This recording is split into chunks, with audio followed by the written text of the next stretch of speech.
नमस्कार दोस्तों, guide of math में आप लोगों का बहुत बहुत स्वागत है। आज की वीडियो बहुत ही इंटरेस्टिंग है क्योंकि ये एक्सेल के एक ऐसे फीचर की बात करने वाला हूं मैं जो आपको काफ़ी हेल्प करने वाला। वो है फंक्शन का नाम है फिल्टर, और फिल्टर के साथ आप लोग सॉर्ट फंक्शन का इस्तेमाल भी कर सकते हैं, फिल्टर के साथ यूनिक का भी इस्तेमाल कर सकते हैं। लेकिन फिल्टर आप लोगों को काफ़ी हेल्प करने वाला है अलग अलग तरीके से, और ये फंक्शन आप लोगों को मिलेगा एक्सेल 365 में। नहीं, यहाँ पर आप लोगों को ये फंक्शन मिल जाएगा एक्सेल 2021 में ही।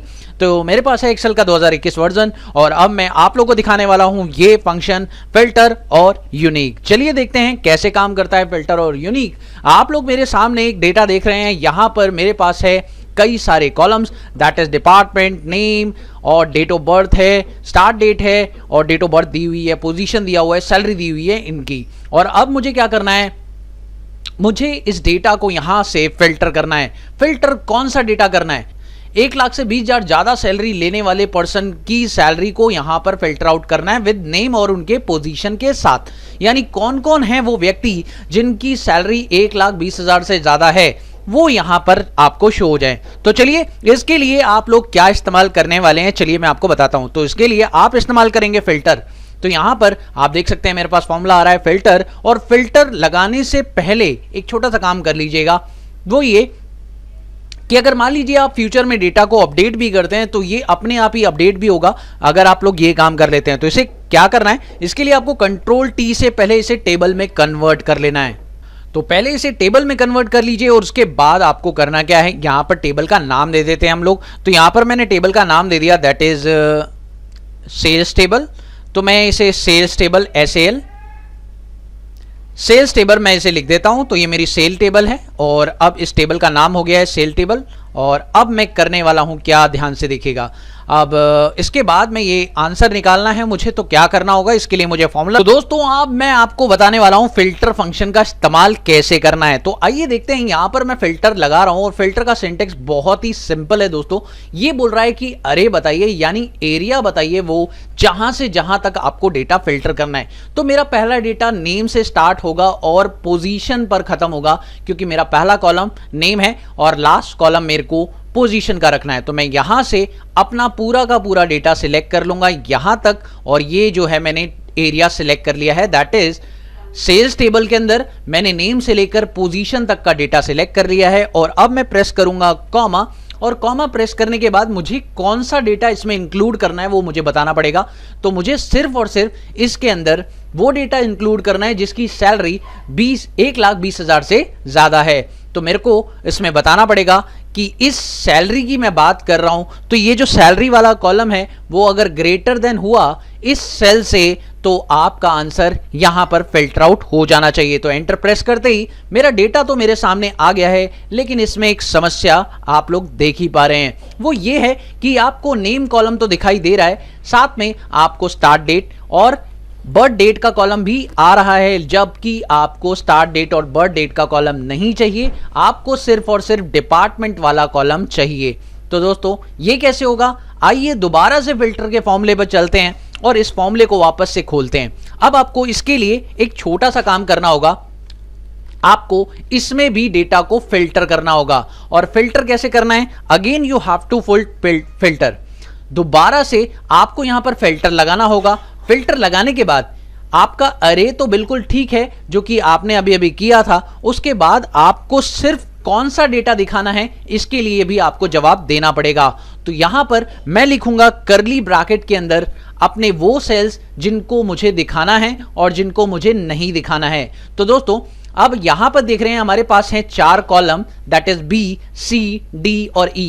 B, C, D, E का मतलब this is your first, second, third and fourth. और अगर एक्सेल में आप लोग समझते हैं तो आप जानते ही होंगे कि हम लोग 1 और 0 का कॉन्सेप्ट यूज करते हैं। 1 इज फॉर ट्रू और 0 के लिए, फॉल्स के लिए आप 0 इस्तेमाल करते हैं। तो आप यहां पर जो कॉलम दिखाना चाहते हैं वो यहां पर लिख देंगे। जैसे मुझे 1 दिखाना है तो मैंने लिख दिया 1, 0, 0, 1। और इससे होगा क्या, इससे वो कॉलम इसमें दिखाई देने लगेंगे जिसमें 1 लिखा हुआ है, और वो कॉलम इसमें नहीं दिखाई देंगे जिसमें 0 लिखा हुआ है। तो बस आपको करली ब्रैकेट को करना है क्लोज और उसके बाद इसे करना है bracket close and then enter. और अब आप देख सकते हैं आपको सिर्फ 2 ही कॉलम दिखाई दे रहे हैं, और वो कौन से हैं, एक नाम और दूसरा पोजीशन। तो दोस्तों देख रहे हैं ना, बहुत ही सिंपल तरीके से आप एक और काम इसमें कर सकते हैं, वो ये कि आप अपने डेटा को सॉर्ट भी कर सकते हैं। सॉर्ट कैसे करेंगे, चलिए एक काम करते हैं, इस फंक्शन के आगे अगर आप सॉर्ट लगा देते हैं तो सॉर्ट भी हो जाएगा। तो सॉर्ट कैसे होगा, ये अपने ही ऑर्डर में सॉर्ट कर लेगा अगर आप लोग इसे सॉर्ट के साथ एंटर कर देंगे। तो ये देखिए इसने डेटा को सॉर्ट भी कर दिया, यानी A to Z लगा दिया। तो सीधी सी बात है, सॉर्टिंग भी कर दी और सॉर्टिंग भी A to Z की है। अगर आप चाहें तो सॉर्टिंग अपने हिसाब से भी कर सकते हैं। वो कैसे, उसके लिए आपको सॉर्टिंग के अंदर भी अपना डेटा बताना पड़ेगा। तो आप क्या करेंगे, यहां पर जो कॉमा है उसमें लगाने के बाद आपको सॉर्टिंग का ऑर्डर भी बताना पड़ेगा।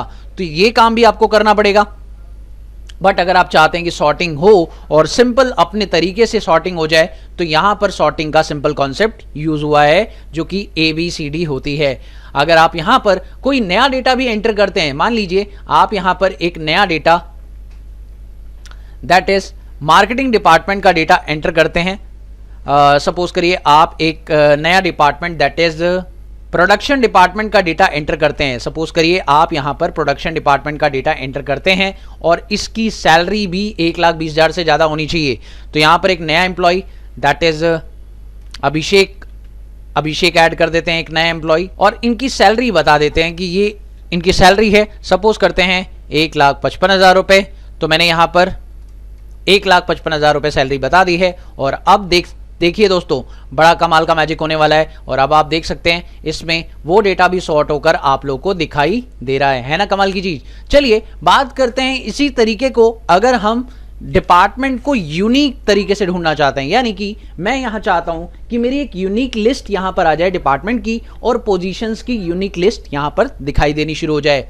तो ऐसा कैसे होगा, आइए ये देखते हैं। तो डिपार्टमेंट और पोजीशन की यूनिक लिस्ट देखने के लिए आपको यहां पर एक फंक्शन यूज करना पड़ेगा दैट्स कॉल्ड यूनिक। और यूनिक फंक्शन इस्तेमाल करने के लिए आप लोगों को सिंपली डिपार्टमेंट बताना होगा। तो मेरा ये डिपार्टमेंट है जिसमें मैंने डिपार्टमेंट वाले सेल को तो ले लिया है, लेकिन अब वही समस्या मेरे सामने फिर से खड़ी हो जाएगी। देखिए जैसे ही मैंने सिर्फ डिपार्टमेंट वाले सेल को लिया तो उसने मेरे को डिपार्टमेंट वाले सेल का यूनिक दे दिया है, लेकिन अब मैं क्या करने वाला हूं, यहां पर यूनिक करने तो वाला हूं लेकिन डिपार्टमेंट के साथ साथ सारे कॉलम यहां पर लूंगा। तो यूनिक मुझे करना है, लेकिन यहां से लेकर पूरा डेटा यूनिक करना है, कहां तक, और वो है पोजीशन तक। तो मैंने यहां पर पोजीशन तक यूनिक डेटा देख लिया, लेकिन यूनिक निकालने से पहले मुझे क्या करना होगा, फिल्टर करना होगा। ये बात ध्यान रखिएगा, बिना फिल्टर किए आप यूनिक नहीं कर सकते। तो फिल्टर आपको पहले करना होगा। तो फिल्टर करने के बाद आपको यहां पर कॉमा डालना होगा, और उसके बाद कॉमा डालने के बाद आप करली ब्रैकेट में बताएंगे कि हमें कौन सा डेटा यहां पर इंक्लूड करना है। तो मुझे यहां पर अपना पहला कॉलम इंक्लूड करना है, कॉमा 0, दूसरा नहीं करना है, तीसरा नहीं करना है, चौथा नहीं करना है, और पांचवा करना है। इसके लिए मैंने पांचवे को डाल दिया है 1। तो यहां पर मुझे जो जो कॉलम इंक्लूड करने थे मैंने वो सारे डाल दिए और बाकी कॉलम्स को मैंने बंद कर दिया। अब फिल्टर मैंने कर दिया है डेटा, तो अब वो फिल्टर तो करेगा लेकिन सिर्फ 2 ही कॉलम को फिल्टर करेगा, एक डिपार्टमेंट और लास्ट वाला पोजीशन, और उसमें भी यूनिक चीजें दिखाएगा आपको, सारी चीजें नहीं दिखाएगा। चलिए देखते हैं, एंटर प्रेस करते ही आप चेक करें तो इसने यूनिक दिखाया है। यूनिक कैसे दिखाया है, ध्यान से समझिएगा, वो आपको दिखा रहा है on the basis of position. तो पोजीशन के बेसिस पर, यानी सेल्स एक बार रिप्रेजेंटेटिव में है, फाइनेंस एक बार फाइनेंस मैनेजर है, फाइनेंस एक बार फाइनेंस एनालिसिस्ट है, यानी दोनों को कंपैरिजन में यूनिक दिखा रहा है आपको। अब इसको अगर आप सॉर्ट भी करना चाहते हैं, ये भी देखना चाहते हैं कि ये सॉर्टिंग में आए, यानी पहले सेल्स वाले आ जाएं, ऐसा करना चाहते हैं, तो इस यूनिक के आगे आप सॉर्ट लगा देंगे ना, तो एक काम और हो जाएगा। और अब देखिए ना, अब आपका डेटा सॉर्ट भी हो गया, यानी अब आपको डिपार्टमेंट सीरियल वाइज दिखाई दे रहे हैं। और अब अगर आप कोई नया डेटा एंटर करते हैं तो आपका ऑटोमेटिकली ये अपडेट होगा और ये भी ऑटोमेटिकली अपडेट होगा, है ना कमाल की चीज। तो ये फिल्टर और यूनिक फंक्शन काफी कमाल का है। इसके ऊपर एक बहुत ही बढ़िया वीडियो मैंने बना रखा है, आप लोग वो वीडियो जाकर वॉच करें, बट वो वीडियो 365 पर है, आप लोग उसे 20 एक्सेल 2021 में भी यूज करके देख सकते हैं। शॉर्ट फिल्टर और यूनिक के बारे में अगर आप लोग और जानकारी लेना चाहते हैं तो आप मुझे कमेंट करिए, मैं आप लोग को इस पर सेपरेट वीडियोस बनाकर दिखाऊंगा, सारे फंक्शंस के बारे में अलग अलग समझा दूंगा। तो मुझे उम्मीद है कि आप लोगों को ये फीचर बहुत ही अच्छे से समझ में आ चुका होगा। अगर आप लोग को वीडियो पसंद आई तो प्लीज इसे लाइक शेयर कर देना, चैनल पर पहली बार आए तो सब्सक्राइब करने के साथ साथ नोटिफिकेशन बेल को भी प्रेस कर देना। मिलते हैं फिर एक नई वीडियो में एक नए कंटेंट के साथ, तब तक के लिए देखते रहिए, सीखते रहिए गाइड ऑफ मैथ।